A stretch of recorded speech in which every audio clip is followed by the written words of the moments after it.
মুখের লালা গিলে ফেললে কি রোজা ভেঙে যাবে? না, রোজা ভাঙবে না। সালমান রাফি আপনি লিখেছেন, আমি একটি ইলেকট্রনিক্স কোম্পানির শোরুমে চাকরি করি। কোম্পানির পলিসি অনুযায়ী ক্যাশ এবং কিস্তিতে পণ্য বিক্রয় করা হয়। কোম্পানি নিয়ম অনুযায়ী যারা নগদ পণ্য ক্রয় করে তাদেরকে কিছুটা ডিসকাউন্ট দেওয়া হয়, আর যারা 4-5-6 মাসে কিস্তিতে পণ্য ক্রয় করে তাদেরকে কোনো ডিসকাউন্ট দেওয়া হয় না। প্রশ্ন হলো, যারা কিস্তিতে পণ্য ক্রয় করে তাদের কাছ থেকে যেই বাড়তি টাকা নেওয়া হয় সেটা কি সুদের মধ্যে পড়বে? না, কিস্তিতে পণ্য করলে দাম বেশি নিচ্ছে না, এটা সুদের মধ্যে পড়বে না। জহির আরব লিখেছেন, আমার একটা সংস্থা আছে, এই সংস্থার মাধ্যমে গরিব অসহায় মানুষকে সাহায্য করি। এই সংস্থার সদস্য 22 জন, প্রতি মাসে 50 টাকা করে দিয়ে থাকি।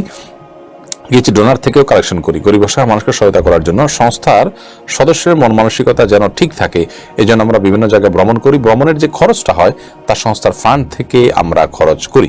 এটা কি আমাদের জন্য জায়েজ হবে? দেখুন, আপনারা মানুষ থেকে যে কমিটমেন্টের উপর ভিত্তিতে কমিটমেন্টের উপর ভিত্তি করে টাকা নিচ্ছেন, সেই কমিটমেন্টটা আপনাদেরকে রক্ষা করতে হবে। এটা হলো মূল বিষয়।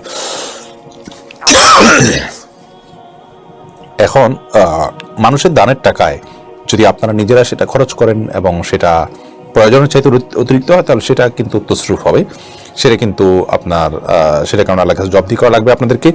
আদারওয়াইজ আপনারা সে সংস্থার যে রুলিং খরচ আছে, না হলে নয় প্রয়োজনীয় খরচ, যেটা অপচয় অপব্যয়ের পর্যায়ে যাবে না, সেটা আপনারা বহন করতে পারেন। সেখান থেকে আপনারা আনন্দ ভ্রমণ করবেন ওই টাকা দিয়ে, সেটা আমার মনে হয় না জায়েজ হবে।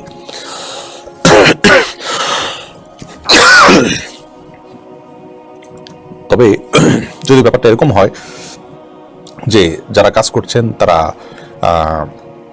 তাদের বিনোদনের জন্য একান্ত প্রয়োজন হলো এবং সেটার জন্য আপনার ডোনারদের কাছ থেকে এক রকমের মৌখিক বা মানে যেটাকে বলে মৌন সমর্থন নেওয়া থাকে, তাহলে সেক্ষেত্রে সেটা জায়েজ হতে পারে।